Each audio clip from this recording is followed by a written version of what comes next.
বান্দরবনের রুমায় ব্যাংক ডাকাতি করলো, লুটপাট করেছে, অস্ত্র চুরি করেছে সন্ত্রাসী সংগঠন কেএনএফ।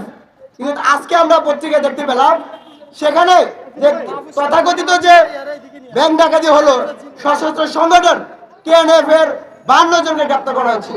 কিন্তু আমরা পরবর্তী দেখতে পেলাম বাংলাদেশের বিচার বিভাগের দায়িত্বরত সেখানে যারা কর্মকর্তা আছে, সেখানে যে এসআই আছে, সেই কেএনএফ সন্ত্রাসীদের বিরুদ্ধে 5 দিনের রিমান্ডের জন্য আবেদন করেছে। আর চিন্তা করতে পারেন বাংলাদেশের স্বাধীনতা সার্বভৌমত্ব নিয়ে যারা হুমকি, তাদের জন্য 5 দিনের রিমান্ড চায়, অন্য জায়গায় কোর্ট তাদের 1 দিনের রিমান্ড মঞ্জুর করে। অত্যন্ত দুঃখের বিষয়, আমরা যখন ঢাকা বিশ্ববিদ্যালয়ের রাজু ভাস্করের পাদদেশে দাঁড়াই তখন আমাদেরকে গ্রেপ্তার করে 14 দিনের রিমান্ডে পাঠায়। এই যে ব্যাংকে ডাকাতি, চুরি করা, এই যে একটা নাটক,